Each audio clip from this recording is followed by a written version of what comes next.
បញ្ឈប់សួស្ដីរំនៃឋានលយបីកំសាន្តប្របីជាទីមនរងប្រជាប្រុសស្រីឋានសួលោកីធម្មជាតិប្រណិតគូស្នេហ៍គ្រួសារជាទូកំសាន្តការចិត្តសន្តានអាហារជំនិនលើទឹកចាស់ទឹកមុនបានបីឆ្ងាញ់ពេញបានជ័យលាភីមនដុតឈ្ងុយឆ្ងាយពីលើអង្រឹងលើសាច់បាក់សៃតាលេងចូលព្រៃកងកាំងសំព្រេងជាទាកាយៈឲ្យហៅទឹកលេងយើងបោះតង់គេកំសាន្តកាយាថតរូបលើស្ពានអនុស្សាវរីយ៍ហើយមើលថ្ងៃរះថ្ងៃលិចអស្ចារ្យបំជូរស្រស់ស្អាតសប្បាយម្លេះណាកន្លែងប្រាថ្នាបំកាត្រីសអបំជូរហើយតែអវិចិនធម្មជាតិពិសិដ្ឋចំចិនទេច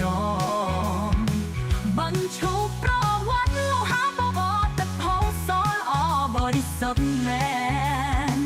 បំជូរស្អាតគុំជុកជុំញាតមិនកន្លែងប្រណិតបកកំសាន្តលេងញ៉ាំអាហារខ្មែរហើយលួតទឹកលេងរីករាយក្រៃលែង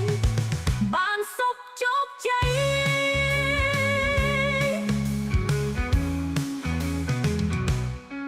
គេលើអង្រឹងមើលសាច់បាក់សៃ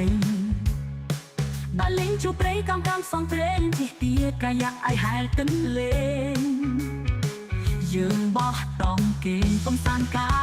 យាថតរូបលើស្ពានអនុស្សាវរីយ៍ហើយមើលថ្ងៃរះថ្ងៃលិចអស្ចារ្យបំជូរស្រស់ស្អាតសប្បាយម្លេះណាកន្លែងប្រាថ្នា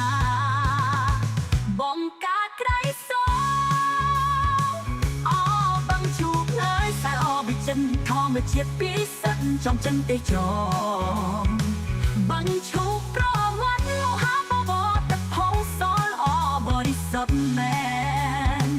បញ្ឈប់ស្អាតគុំជុកជុំញាតមិនកន្លែងប្រណិតមកកំសាន្តលេងញ៉ាំអាហារខ្មែរហើយលួតទឹកលេងរីករាយក្រៃលែងបានសុខជោគជ័យ